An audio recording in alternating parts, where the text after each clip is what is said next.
What Nathan didn't realize when he lit that match was that the check was fake and my silence was real. They say you can tell a lot about someone by how they act at a funeral. That if you smile, you must not be grieving.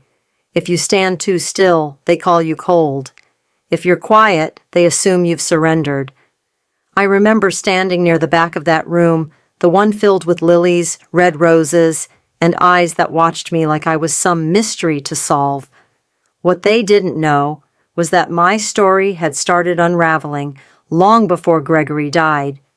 But the moment that stuck with me, the moment I stopped pretending, was when my son Nathan reached across the lawyer's table, grabbed a check worth $42 million, looked me in the eye, struck a match, and set it on fire. Right there, without blinking. Everyone gasped. Some looked at me like I might faint, others like I should scream, but I didn't move, I didn't cry, I just smiled, because Nathan thought he was destroying everything. What he didn't realize was, I already knew. I already planned. That check, it was just a copy. You see, this isn't a story about money. It never was. It's about betrayal disguised as love, about the kind of control that doesn't leave bruises, but makes you disappear piece by piece. It's about the moment a woman who's been quiet for too long decides to stop asking for permission to take her life back. Some people wear power like armor, shiny, loud, performative. Me, I wear it like calm, like stillness, because silence is where strategy breathes. So if you're here for a drama about dollar signs, you're in the wrong story. But if you've ever been underestimated by a partner, a child, a system that told you to stay in your place, then keep listening. Because sometimes the strongest thing you can do is smile while everything burns. Not because you're broken, but because you finally see things for what they are. This story begins with fire. But trust me, it's what survived the flames that really matters. People often ask me what it was like, being married to a man like Gregory Vale, the man behind the empire, the one with the silver tongue and the Midas touch. They ask like it's a fairy tale, like marrying a visionary must have been the best kind of magic, and for a little while maybe it was. I met Gregory in the summer of 1984. He was already on his way to becoming someone. He had that kind of presence, the kind that walked into a room and made everyone else sit up straighter. He spoke like the world had been waiting for his ideas, and people believed him almost instantly. So did I. We were young, restless, hungry. I was working part-time at a community center outside Charleston. He had just pitched his first software concept to a group of investors who had no idea they were listening to the next tech giant. There was a kind of electricity between us, the kind that makes you feel like maybe you're stepping into a story that's meant to last forever. We got married in a small white chapel just south of town. No press, no luxury, just us two witnesses, and a bottle of red wine after the ceremony. I remember thinking, this is all I need. That belief didn't vanish quickly. It faded slowly like wallpaper peeling at the edges. Because after the wedding came the world, and Gregory. He didn't just build a business, he built a machine, and I built a home around its noise. We moved into a sprawling house on the coast, tucked behind gates and oak trees. Marble floors, spiral staircases, chandeliers you could see from the driveway, the kind of place that made strangers envious and friends distant. People would say, "You're living the dream, Elisa," and I smiled, because what else do you do when everyone's watching? We had 2 children. Nathan was born first. He came into the world loud, relentless, and certain of his place in it. He had Gregory's fire, but none of his finesse. Even as a toddler, he didn't wait for attention. He demanded it. His need for control wasn't subtle. It started early, whether it was who got to play with what toy or how his birthday candles were arranged. And the older he got, the more that need turned sharp. Then came Clara. She was quieter, softer, the kind of child who saw things no one else noticed, like how I used to grip the edge of the sink when Gregory was late again, or how I stared at the door a little too long some nights. Clara never asked questions she already knew the answers to. She just watched. She stayed close. Maybe she knew even before I did that I was fading into the background. To the outside world, we were the golden family. Gregory graced magazine covers. I hosted charity galas in gowns hand-delivered from Paris. Nathan went to private academies. Clara learned to shrink herself in silence. But what no one saw was the way our family photos always had just a little too much space between us, or how our dinners were filled with monologues from Gregory and one-word answers from Nathan, or how Clara stopped speaking at the table altogether. Our home was beautiful and lonely. The walls were thick, but they couldn't block out the emptiness. Gregory was rarely home. When he was, his mind was still at work, always somewhere else unreachable. He'd come through the front door like a man arriving at a hotel lobby. A nod, a comment about traffic, a drink in his hand before I could even ask how his day had gone. Nathan idolized that. He watched Gregory command boardrooms shape narratives and bend people to his will.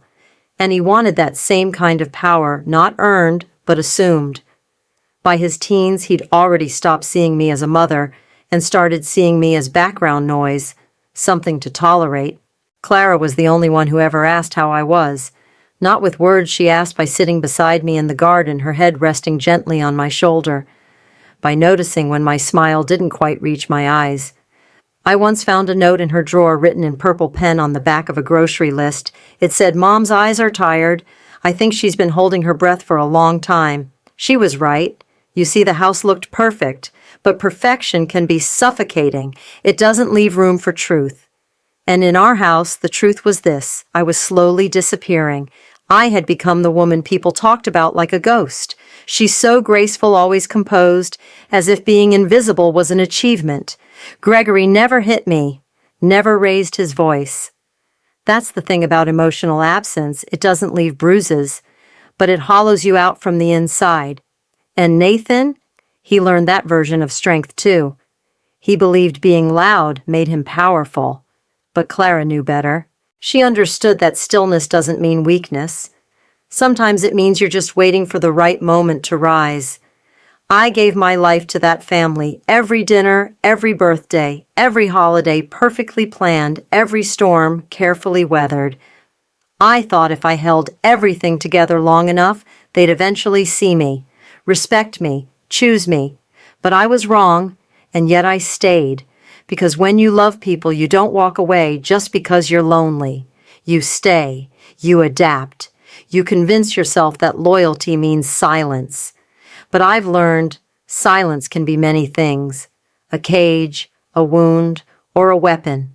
And in my case, it would become the sharpest thing I owned. It didn't happen all at once. You think betrayal crashes through your life like a hurricane, doors slamming, windows breaking, everything loud and obvious. But the truth, the kind that guts you slowly, it moves like fog. It creeps. It starts with something small, a shift in tone. A door that used to stay open, now shut. Conversations that stop the moment you walk by. That's how it was with Gregory. The man who once looked at me like I was his compass now looked through me like I was standing in the way. I first noticed it the night he moved his office to the far end of the house, said it was quieter, said he needed space to think. I didn't argue. I was used to the distance by then. But soon the door stayed locked, even when he wasn't in meetings. And the calls, he started taking them at odd hours in hushed tones behind that heavy mahogany door with the gold handle I used to polish every Thursday. I remember passing by once and hearing his voice drop low, urgent, like he was hiding something. Then a pause and silence. That kind of silence that presses against your skin. When I knocked, he didn't answer. When I asked later who he was talking to, he shrugged and said, "Work. Nothing you need to worry about." That sentence hit harder than he realized. Nothing I needed to worry about. That's when I knew I was no longer his partner. I was a spectator. Gregory had built an empire with precision and control. He didn't leave anything to chance. So the locked drawers in his study, the new passwords on the filing cabinet, the briefcase that never left his side even at dinner, That wasn't randomness. That was intention. And Nathan, he noticed. More than that, he mimicked. The older he got, the more he became Gregory's shadow, but not in the good ways. He didn't inherit his father's brilliance or vision. He inherited the arrogance, the detachment, the belief that power was something you held over people not beside them. By the time Nathan turned 25, he didn't ask how I was doing anymore. He walked through the house like he owned it. He spoke to Clara like she was irrelevant, and to me like I was an employee who'd overstayed her welcome. At first I chalked it up to stress. Maybe he was working too hard. Maybe Gregory was being too hard on him. Maybe he was just young. But eventually the excuses wore thin, because I started to see something in Nathan's eyes that I hadn't seen since he was a boy, throwing tantrums over birthday cake entitlement laced with rage. He'd slam cabinet doors, talk over me at dinner, dismiss Clara's thoughts like they were air. He rarely looked at her, and when he did, it was with that same impatient sigh Gregory used when he was trying to silence me with a glance. But Clara, she stayed present. She kept sitting with me in the garden, even when the air between us was heavy with things left unsaid. One day I caught her sketching, a single sentence written in the corner of the page. Sometimes the quietest ones carry the loudest truth. I never asked what it meant. I didn't have to. It was a Thursday when everything shifted. I'd picked up the house phone by accident habit, really. I thought it was the florist confirming arrangements for a charity dinner I'd been forced to host. Instead, I heard Nathan's voice. He was on the other line. I froze. "She won't see it coming," he said, calm, confident, like he was planning a lunch menu, not a life. Gregory replied, "She doesn't need to. They didn't say my name, but they didn't have to." My hand gripped the phone so tight I could hear my own pulse in my ears. I didn't breathe. I didn't move. I just listened. And when I heard the soft click of the line ending, I slowly set the receiver down like it might explode in my hands.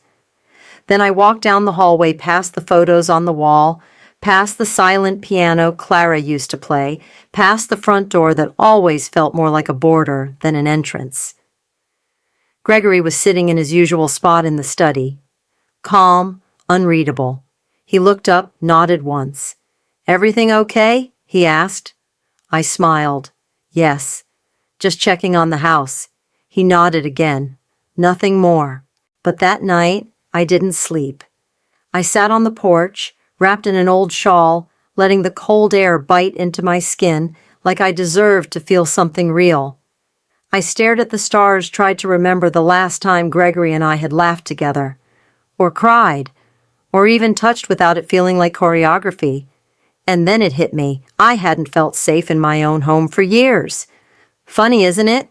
How you can live in a house with 12-foot ceilings, imported wood floors, and enough square footage to lose yourself in, and still feel like an outsider. Something inside me cracked open that night, not loudly, not violently, quietly, like a breath I'd been holding for too long finally releasing. I wanted to believe I'd misunderstood, that the call was about something else, that I'd inserted myself into a conversation I wasn't meant to hear. But deep down, I knew. They weren't just pushing me out. They were planning me out. And somewhere in the middle of that truth, something ancient inside me stirred. A voice I had quieted for decades started to whisper again, not with rage, with clarity. I didn't confront them, not then. Because a woman like me doesn't strike when she's hurt.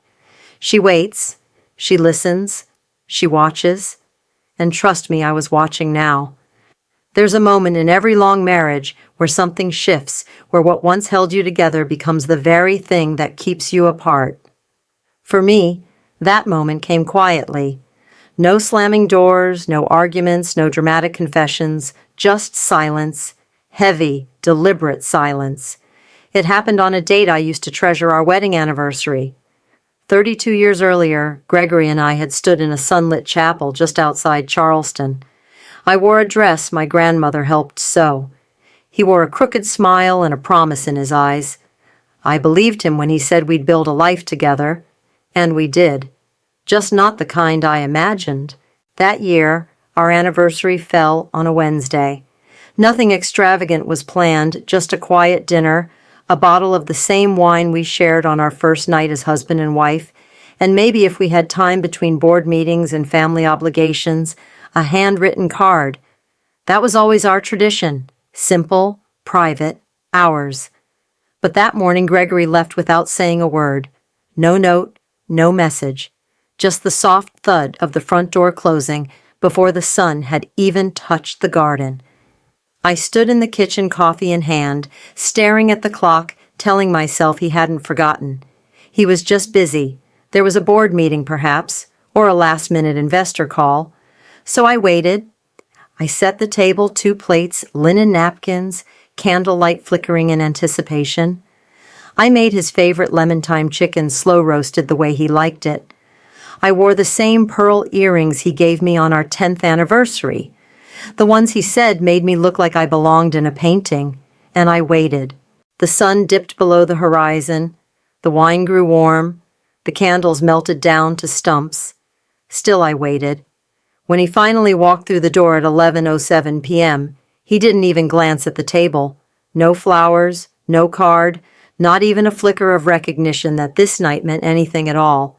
He muttered something about traffic kissed the top of my head like you would a child or a dog, and walked past me toward the stairs. I stood there frozen, not angry, not even surprised, just empty. I didn't follow him. I blew out the candles one by one and carried the plates back to the kitchen. The silence in that house was so complete it almost felt sacred, or maybe haunted. That night I couldn't sleep. I lay in bed beside a man whose back was turned to me, his breathing slow, steady, and different. And around 2 a.m., I noticed the space beside me was cold. I slipped out of bed, wrapped a shawl around my shoulders, and stepped into the hallway. I moved like a ghost, quiet, deliberate. I didn't want to wake him except he wasn't sleeping. The door to his office was cracked open just enough, and inside I heard his voice, low, careful. No, she still has no clue. Those 5 words stopped my breath. They weren't about our anniversary. They weren't about forgetting a date or missing a meal. They were about something else, something deeper, sharper, and far more calculated. I didn't need to hear the rest. I didn't need context, because I knew that tone. I knew the way Gregory spoke when he was closing a deal, making moves behind the scenes, orchestrating something he didn't want the rest of the world to see, especially not me. I backed away slowly like the hallway might collapse under the weight of what I'd just learned. I didn't cry. I didn't scream. I just walked to the far end of the house and sat in the reading room staring out at the backyard where we used to have family picnics before things got complicated, before we lost who we were. The next morning, Clara walked into the kitchen. Her eyes were puffy, her shoulders drawn in like she was trying to make herself smaller. She poured a cup of tea but didn't drink it. Instead, she looked at me with that same quiet intensity she's had since she was 5 and whispered, "Mom." I heard something. My heart clenched. I nodded, careful. "What was it?" She hesitated, then said, "Nathan was in Dad's office yesterday." I passed by. I heard him say he was tired of waiting, that Dad needed to stop stalling, that it was time he took over everything. I didn't ask her to repeat it, because I already knew. Nathan wasn't just eager. He wasn't just impatient. He was preparing for a full takeover of the company, of the estate, of everything Gregory had built, and everything I had helped hold together. And Gregory, he wasn't stopping him. He was helping. He was grooming our son to erase me, piece by silent piece. I had spent decades playing the role, the devoted wife, the graceful hostess, the woman in the background who never asked for more than what was given. But suddenly I could see it all so clearly. This wasn't neglect. This was replacement. Gregory had stopped talking to me about business years ago. At first I thought it was protection, him shielding me from stress, but now I saw it for what it was, exclusion, strategic and complete. I wasn't just being shut out, I was being written out. Like a character in a story I helped write, now edited out of the final chapter. That realization didn't break me, It woke me up. Because once you know you're being replaced, something ancient in you rises, something primal, something that refuses to go quietly. I didn't say anything to Clara then. I just hugged her, held her a little longer than usual. And in that embrace, something passed between us. A silent agreement. She saw me, and I would not let her grow up thinking that being silent meant being powerless. Not anymore. It was a Thursday. I remember because the sun hadn't quite broken through the blinds yet, and the house was wrapped in that early morning stillness, the kind of quiet that only happens before grief has a name. The phone rang once, then again, and somehow before I even picked it up, I knew. Gregory was dead. A heart attack. Sudden. Swift. Alone. They said he passed in his sleep at his private lodge near Vail, Colorado. He had driven up there 3 days earlier, no assistant, no driver, not even a call goodbye. Said he needed time to clear his head before a big board vote. Said he needed air. Said he needed space. He always needed space. But this time, he never came back.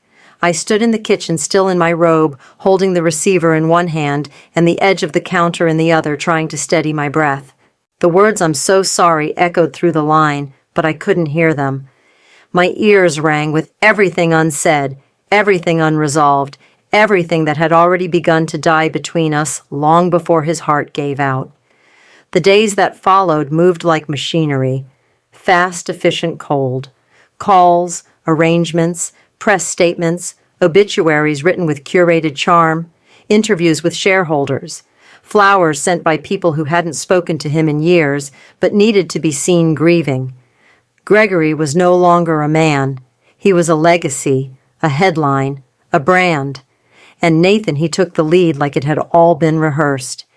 He selected the chapel, a sleek black marble venue in the heart of the city with vaulted ceilings and designer florals, white lilies, blood-red roses, perfectly symmetrical, picture perfect.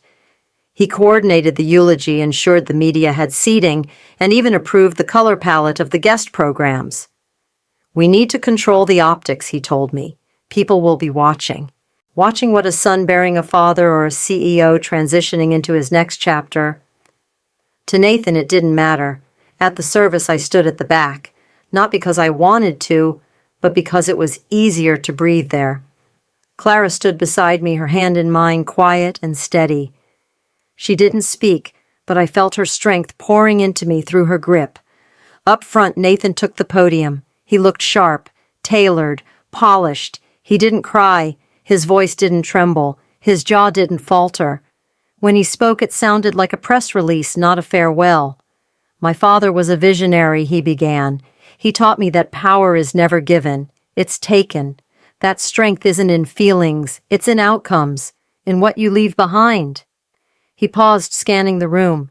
His voice carried like a campaign speech. "He built a legacy, and now it's my duty to protect it. Not ours. His." There was no mention of me, no mention of Clara, no acknowledgement of the woman who stood by Gregory for 34 years. Through every failure, every award, every lie he swore was a misunderstanding. Nathan spoke of empire, of market share, of innovation, not of love, not of grief. The crowd applauded. After the service, the air felt thick with cologne whispers, and the kind of sympathy that never touches your soul. People I hadn't seen in a decade leaned in for empty hugs and rehearsed condolences. "You're handling this so gracefully, Elisa," one woman said, "like I was on stage performing strength. But I wasn't strong, not in the way they thought. I wasn't performing. I had simply already grieved the loss of my marriage, long before I grieved the loss of my husband." As the crowd thinned and I stood near the entryway pretending to sip champagne, a man approached me. Tall, gray suit, crisp white shirt, no smile. I knew him instantly. Jonathan Fielding, Gregory's personal attorney for over 20 years. We'd exchanged pleasantries at dinners, passed each other in hallways, but never once had he spoken to me directly about business. Until now. "Elisa," he said softly. I turned. "Jonathan." He didn't offer condolences. He didn't lower his eyes. Instead, he reached into the inside pocket of his coat and pulled out a thick, sealed envelope. My name was written across the front in Gregory's handwriting, that looping, deliberate script I'd once loved seeing on sticky notes beside the coffee machine. Elisa, for your eyes only. Jonathan didn't explain. He didn't offer instructions.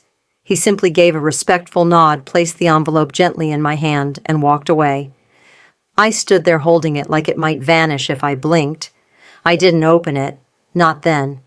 Not in that chapel soaked in curated mourning and whispered power plays. I carried it with me as I stepped into the waiting car, the city blurring past behind tinted glass. Clara sat beside me, watching me, her gaze flickering between my face and the envelope. "What do you think it is?" she asked. I stared at the heavy seal, at the way Gregory's name still haunted the corners of it. "I don't know," I whispered, "but whatever it is, it's not peace." That night, after the guests were gone and the house fell back into its usual silence, I sat alone in our bedroom, the one with the pillows that hadn't touched in months. I placed the envelope on the desk, just stared at it. Because deep down, I already knew this wasn't a goodbye letter. It was something else. Not comfort, not closure, something colder, something strategic. Because Gregory never did anything without a reason. And whatever was in that envelope, it wasn't about love, it was about legacy. And suddenly I understood something I hadn't let myself feel until that moment. My part in this story wasn't over. It was just beginning. 3 weeks after the funeral, I walked into a building that smelled like power, old leather steel elevators, polished floors, and coffee that no one drank for pleasure, only efficiency. The law offices of Fielding and Slate took up the 28th floor of a downtown high-rise, the kind of place with glass walls, no art, and just enough silence to remind you that nothing warm ever really happened there. The reading of Gregory's will was scheduled for 10:00 a.m. We were told to arrive on time. By 9:58, Nathan was already in the room, legs crossed, suit, perfect phone, in-hand confidence, radiating off him like cologne. He didn't look nervous. He looked rehearsed. Clara and I sat beside each other across the long black conference table. She held her breath the way she always did when she was trying not to cry. I squeezed her hand once. She squeezed back. At exactly 10 Sherman, the door opened, and Jonathan Fielding stepped in, Gregory's longtime attorney, the man who had handed me the envelope at the funeral. He didn't waste time. No small talk, no condolences, just business. "This is the last will and testament of Gregory Vale," he began. His voice was calm, measured, the kind of voice used to delivering news that cracked through families like glass. The room seemed to lean in. Jonathan flipped a page. For Gregory's son, Nathan Vale, the trust fund originally allocated and scheduled for phased release upon progression within Vale Industries, has been formally revoked. Silence. The kind of silence that doesn't happen by accident. Nathan blinked, laughed once, hollow and sharp. "Excuse me," Jonathan didn't flinch. "Per instructions filed 6 months prior to Mr. Vale's death, the trust fund was dissolved. Revocation was signed and notarized with independent witnesses." "No," Nathan said, shaking his head. "That's not possible. That fund has been in place since I was 21. It's legally locked in."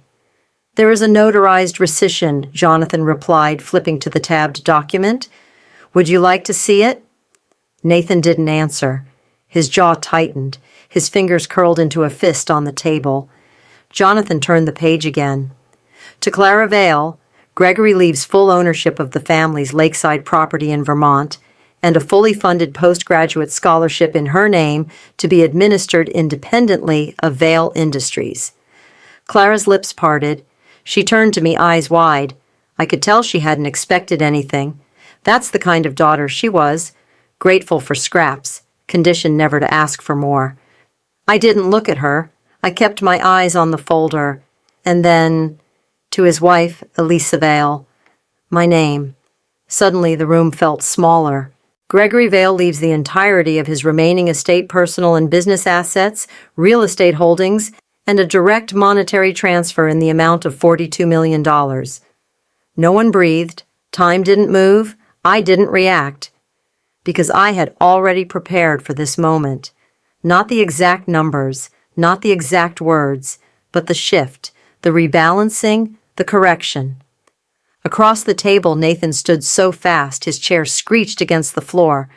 "What the hell is this?" he snapped. She manipulated him. He wasn't in his right mind. He turned toward me, fury rising like a storm. This company was supposed to be mine. Jonathan remained unmoved. "Your father made these changes in full capacity with documented confirmation from 3 separate physicians. He left a video statement as well. He was grieving." Nathan shouted. She got in his head. She twisted everything. He wasn't speaking to Jonathan anymore. He was speaking to the room, to the air, to the ghosts. And then without warning, he strode toward me, measured, controlled, too calm to be anything but dangerous. I sat still. He reached down and yanked the check from my hand, the ceremonial one Jonathan had slid across the table moments earlier. A printed copy-thick stock, freshly signed. Nathan held it up, turned toward Jonathan, toward Clara, toward me. And then he pulled a matchbook from his jacket pocket. He struck one match. The flame hissed to life. And before anyone could stop him, he held it to the edge of the check. The corner blackened, curled, turned to ash. Clara gasped. Jonathan stood up, but it was too late. The check disintegrated in seconds, smoke rising like an offering to a god Nathan would never become. "There," he said. "Now no one gets it." He dropped what remained to the floor. Tiny embers scattered like broken wings. I didn't move. I didn't flinch. I just watched. Because Nathan thought he had won something in that moment. That he had made his point. That fire equaled power.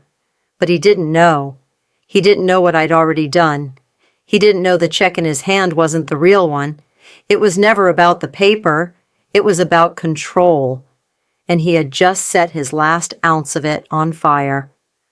Jonathan looked at me. I gave him a small nod. He turned to Nathan. "That was a ceremonial handoff. The actual transfer has already been processed, digitally filed and secured. The physical check was for closure. Symbolic." Nathan froze. His face paled. Clara reached for my hand beneath the table. Her palm was trembling. For a moment, no one spoke. And then I looked at my son, the boy I once held after nightmares who used to curl into my lap and ask me why stars blinked. The man he had become stood over the ashes of a legacy he thought he could own with fire. He glared at me. "You can't fight me," he whispered. "I never needed to," I replied, "because some wars aren't fought with shouting. They're won with stillness. And I had waited my whole life to let silence speak for me.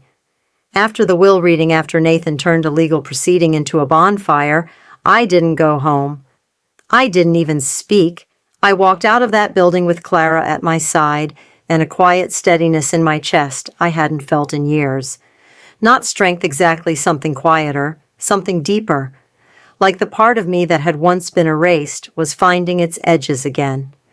That night, while the city buzzed in its usual hum of traffic and headlines, I slipped away just me one key and a memory. Because 3 weeks before Gregory died, before the heart attack, before the funeral, before the flames, he called me. It was out of character. No assistant, no filter, just his voice on the line. "I want you to come up here," he said, alone.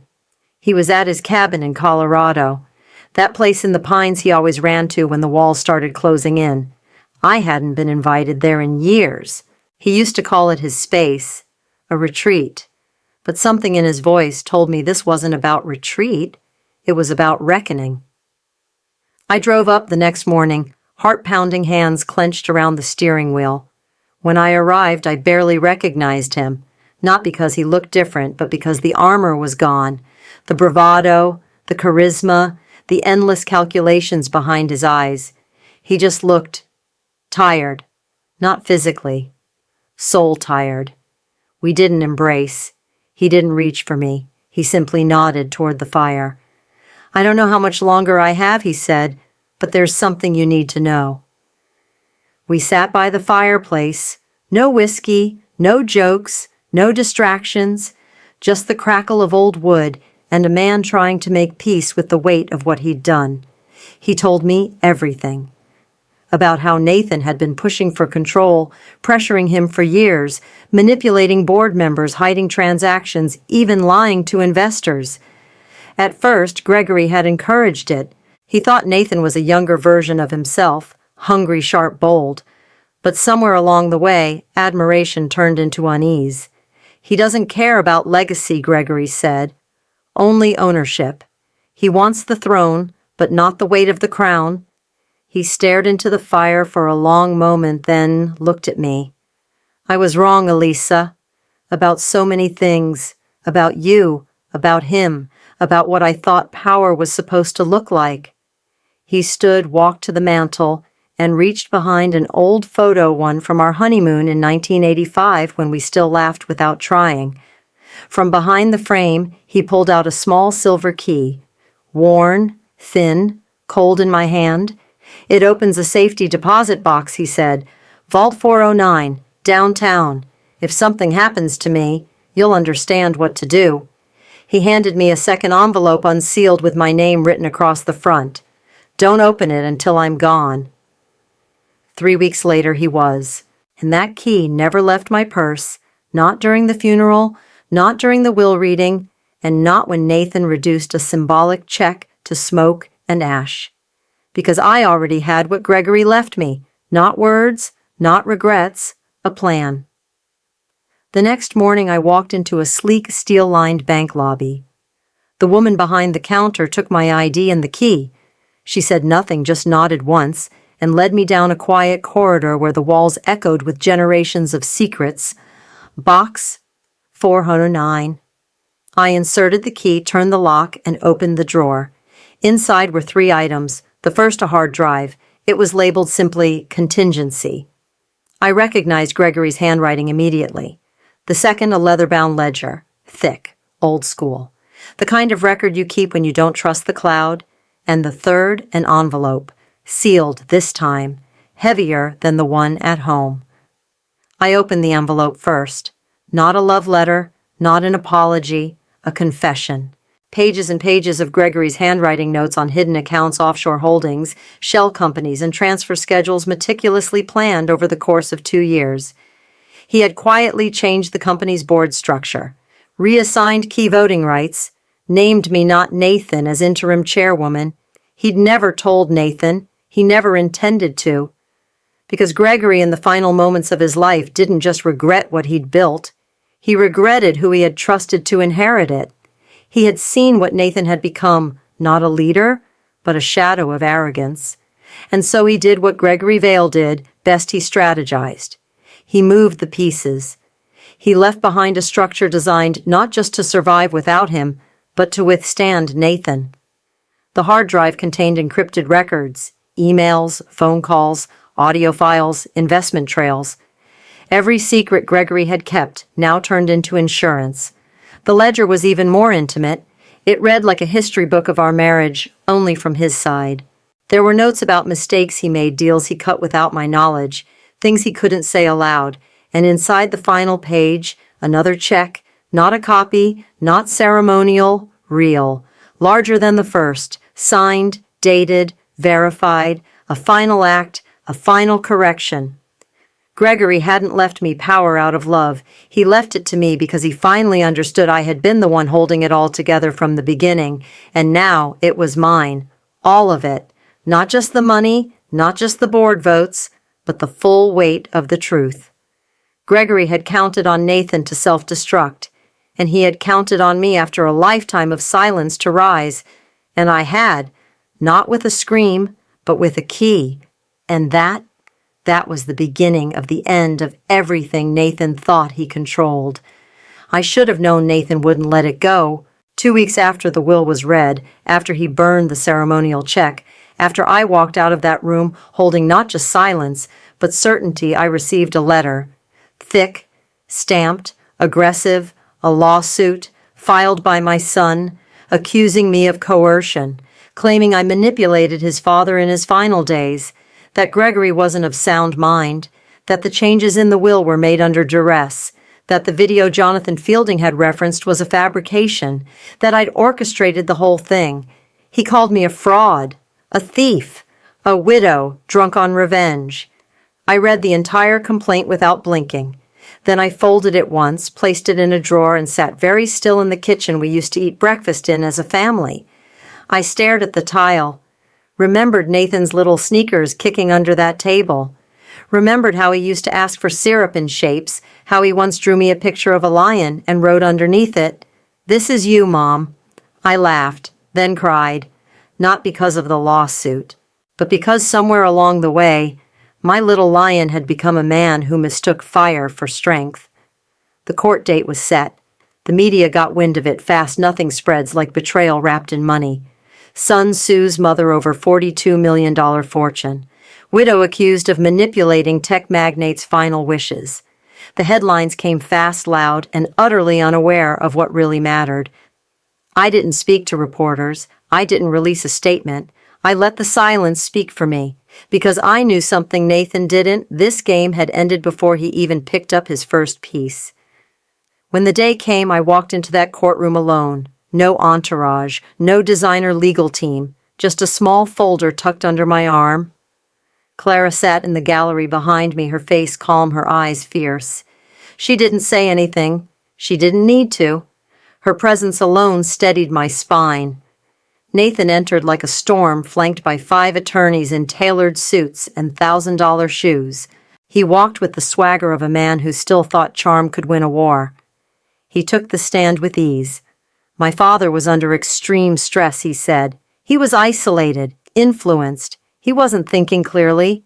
He pointed at me, at his mother, the woman who carried him for 9 months and stood by him for 30 years. She used his grief, twisted it, took advantage of his vulnerability. He said I'd poisoned the family, manipulated my way into power, that the signature on the documents wasn't his, that the decisions were not his.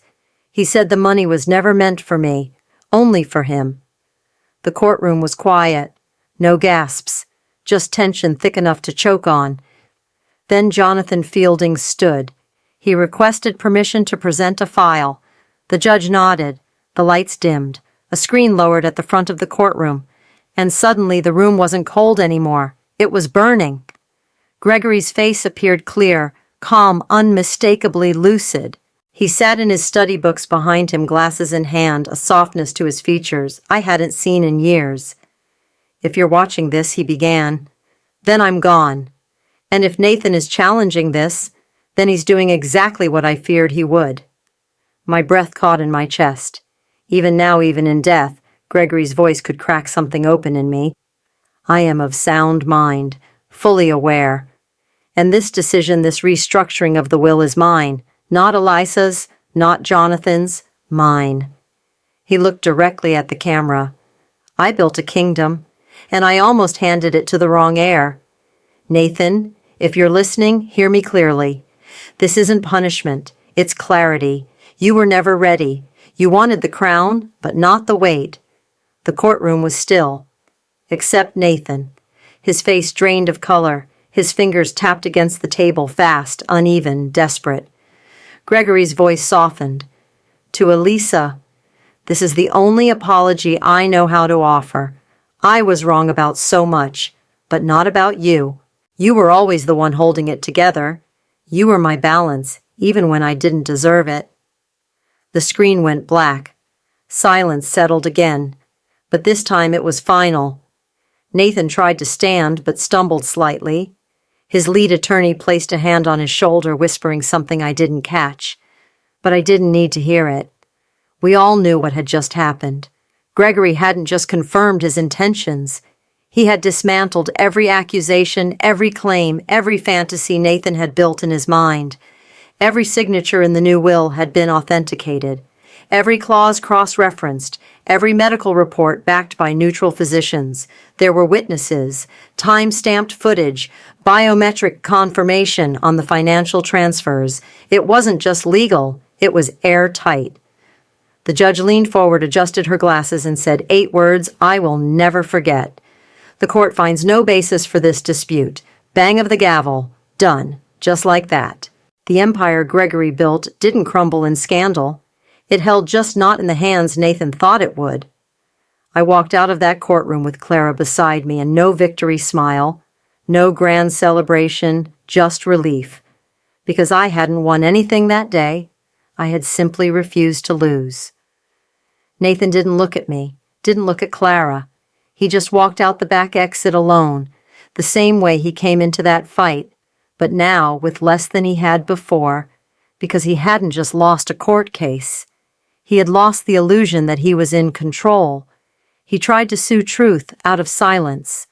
What he didn't understand was my silence wasn't surrender. It was strategy. And now everyone finally saw what I had known all along. Gregory had built the kingdom. But I had been the one keeping the walls from falling. Nathan didn't disappear after the lawsuit. He never does. Pride like his doesn't die quietly. It mutates. It finds new rooms to invade new games, to play new boardrooms, to infect with charm laced in manipulation. He knew the money was gone. He knew the will had been honored, the court had spoken, and the documents were untouchable. But there was still the company. Vale Industries, Gregory's crown jewel. The thing Nathan had believed since boyhood would one day be his throne, and now he wanted it back. His first move came wrapped in politeness. An internal memo circulated through the board, a request to reevaluate the current leadership transition.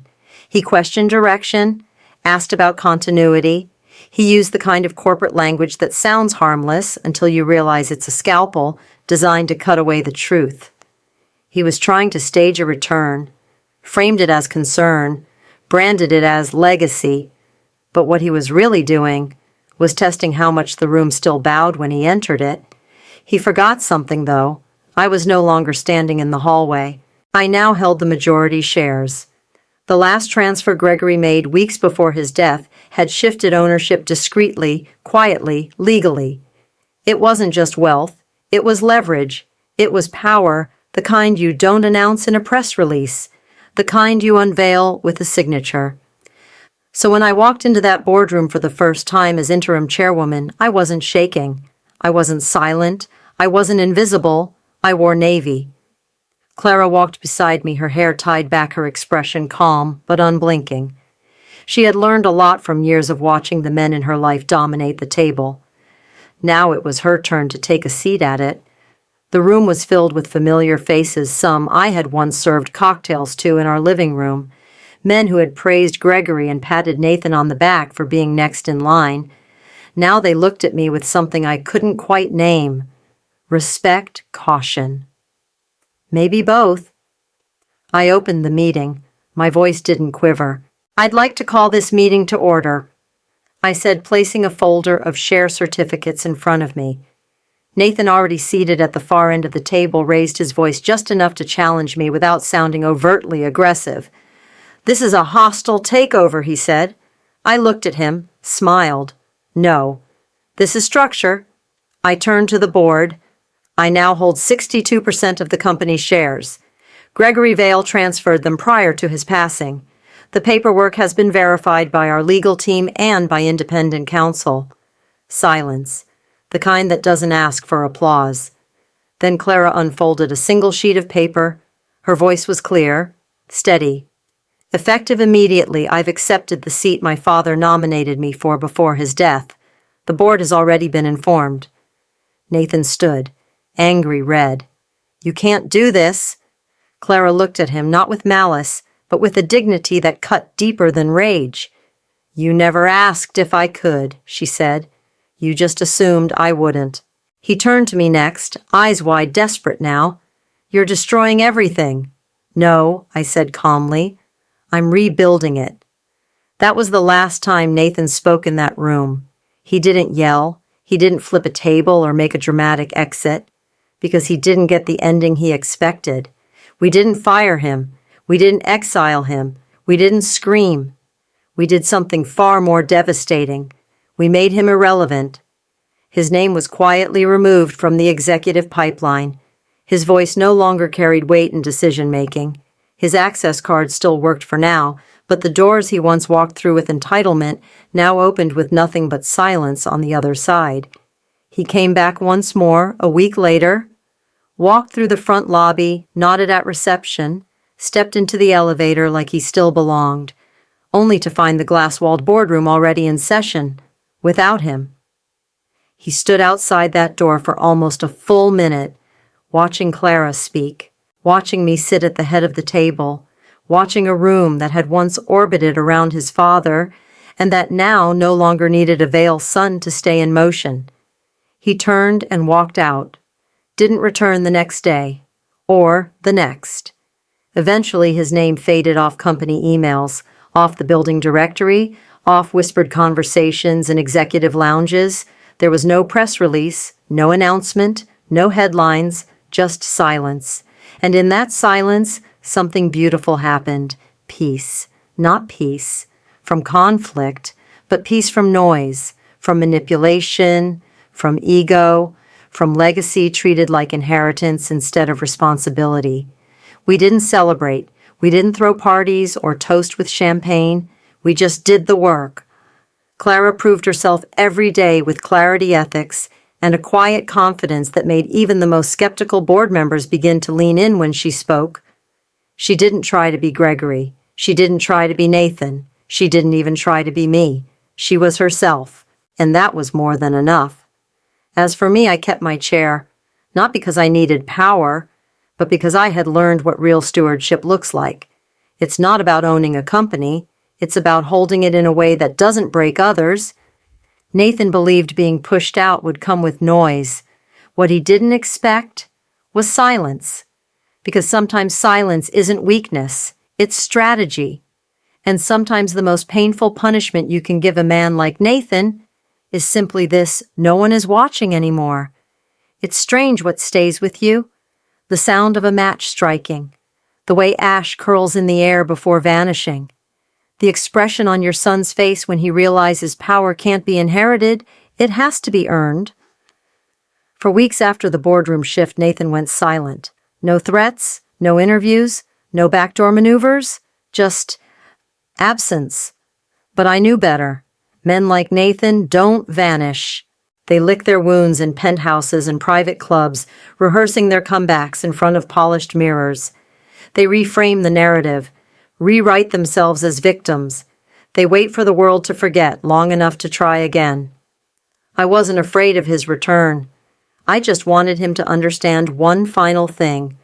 Not through court filings, not through public humiliation, but through something far more enduring: symbolism. So I sent him a package. No return label, no note.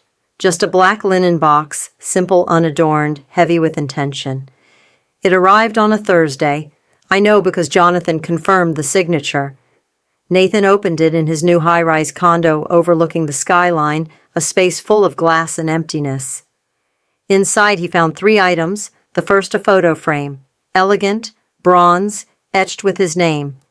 Inside it, a high-resolution image of the check he had set on fire in front of the boardroom, the flames mid-consumption, the corner curling like a dying leaf, and beneath it, on a metal plaque, engraved in clean serif font, "You can't burn what was never yours." He held it, stared at it, breath catching just slightly, because symbols have a way of scraping beneath armor, of lingering in places logic can't reach. He probably thought that was the point of the package, but it wasn't. Beneath the frame, cushioned in velvet, was a small USB drive. No label, just black plastic and purpose. When he plugged it into his laptop, the screen flickered, and Gregory appeared, again. Not the slick CEO or the manicured keynote speaker, but the man near the end, tired, honest, stripped of polish. "If you're watching this," Gregory began, "then Elisa's already given you everything I never could." He leaned forward slightly, no fury in his eyes, just finality. "Nathan, every time I tried to believe in you, you proved me wrong. I told myself it was youth, then stress, then ambition. But none of that was true." He paused, swallowing once. "You never listened, not to me, not to your mother, not even to yourself. You wanted the crown, but you forgot what it was meant to represent." A beat passed, and then came the final blow. "You were never betrayed. You were never robbed. You were simply not chosen. The video ended there. No signature, no farewell, just a quiet screen and the weight of truth. But it was the third item in the box that finished the message. At the very bottom, wrapped in fine black silk, lay the original check, unburnt, untouched, real, but expired. The date had passed 2 weeks prior. The amount $42 million and the ink still vivid, the signature crisp, but useless, a shadow of what once was. Nathan held it, and in that moment alone in his penthouse surrounded by the echoes of ambition, he finally understood. It was never about the money. It was about meaning, about legacy, about the fact that he had truly believed that, because he was Gregory Vale's son, the world owed him something. And now he held in his hand the physical proof that he had lost more than a fortune. He had lost the belief that he was entitled to it. Clara told me later that she saw him leave his office that night. He didn't speak to anyone, didn't take a car, he just walked into the night, without purpose, without destination, because sometimes the heaviest punishment isn't fire, it's reflection. It's silence, loud enough to confront the man he became when no one was watching. And as for me, I didn't send the package out of vengeance. I sent it out of love, not the kind that softens, the kind that tells the truth, the kind that lets someone sit with the consequences of what they've become. Nathan believed legacy was something written in a will. What he didn't see is that legacy is written in every moment we choose silence over integrity, power over compassion, entitlement over effort. That check was never really his. And now holding it in his hands, useless and pristine, he finally knew it too.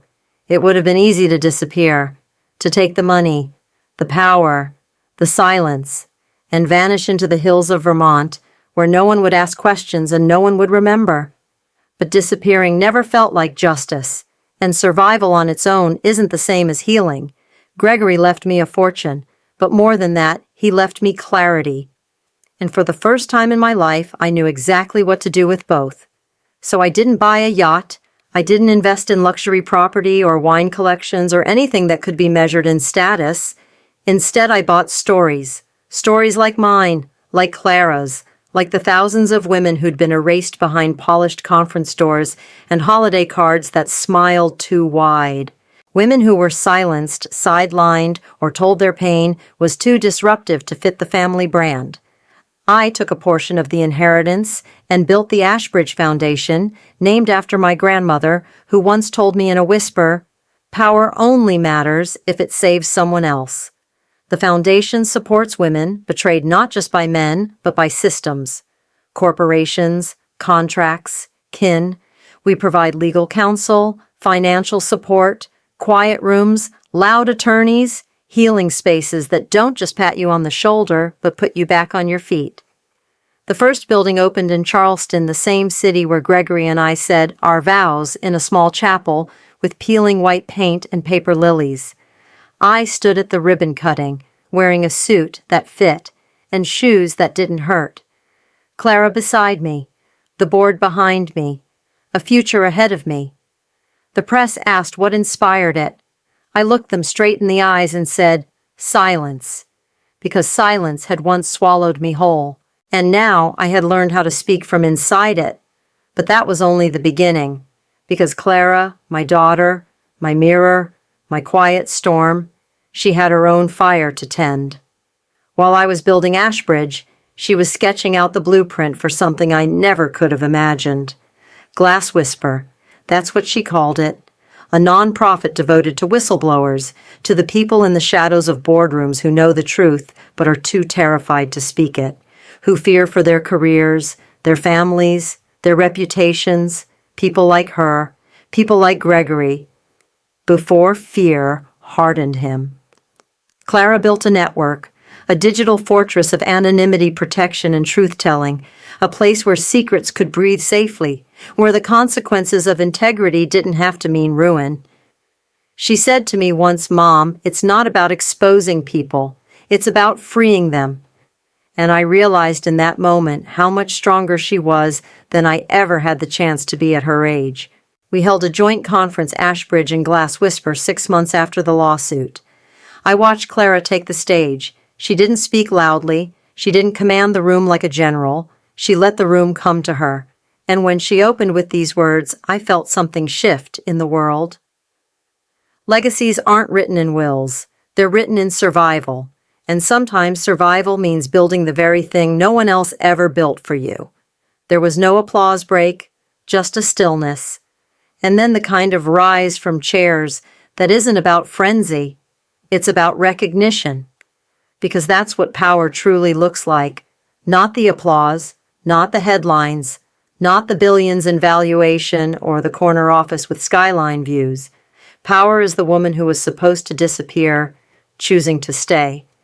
Power is 2 generations of silence deciding in unison that they will write the ending this time.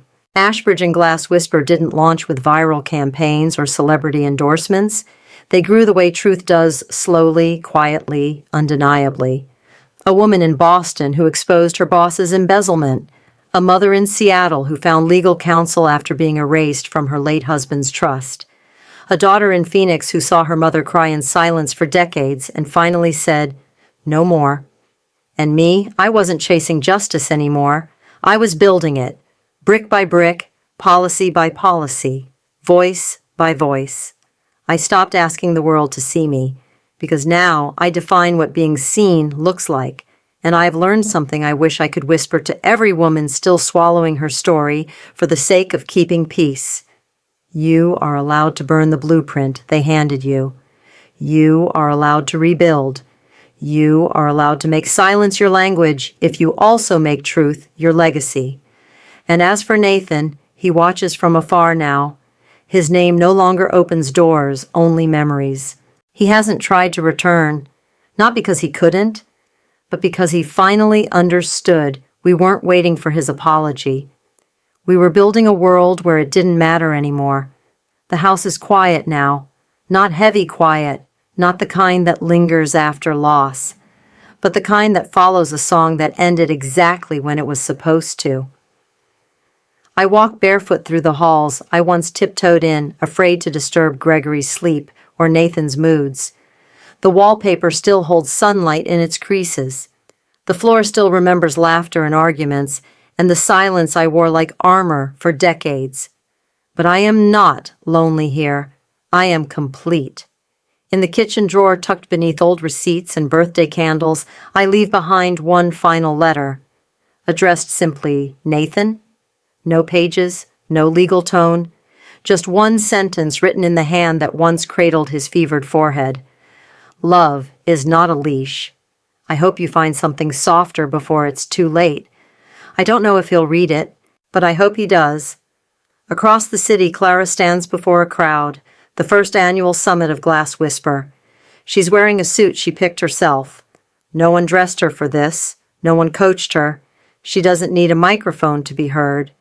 She opens her keynote with the words that have been echoing inside me since the moment she was born. Legacies aren't built on inheritance. They're built on survival. The room stands before she even finishes, not in celebration, in recognition. I sit in the back row, no longer center stage, no longer needing to be. Pride doesn't come from watching her shine. It comes from knowing she took her place in the world without asking permission. And me, I'm not speaking anymore, because I no longer need to. My silence is no longer submission. It's strategy. It's memory. It's legacy. And sometimes silence isn't the absence of voice. It's the beginning of everything. What if silence wasn't a sign of weakness, but a declaration of strength? Elisa's story reminds us that in a world obsessed with noise, status, entitlement, inheritance, it is the quiet choices that often carry the deepest power. We are taught that legacy is something we receive, something handed down by blood or law. But what if legacy is something we build quietly, deliberately every time we choose resilience over rage, truth over tradition? Elisa didn't fight fire with fire. She fought it with presence, with patience, with the kind of clarity that comes not from revenge, but from healing. And maybe that's what this world needs more of, not louder voices, but clearer ones. Not women trying to earn their seat at the table, but women building new tables entirely. Not children chasing entitlement, but learning the weight of stewardship. This story isn't about a check. It's about the price we pay when we let ego replace empathy, when we confuse inheritance with identity, when we ignore the quiet strength of those who held us up while we never noticed. So here's my question to you. Who are you building your legacy for? Are you inheriting noise or choosing meaning? Let's talk about it. Drop a comment below. Share the moment you reclaimed your voice. Because silence, when chosen, isn't surrender. It's the beginning of everything.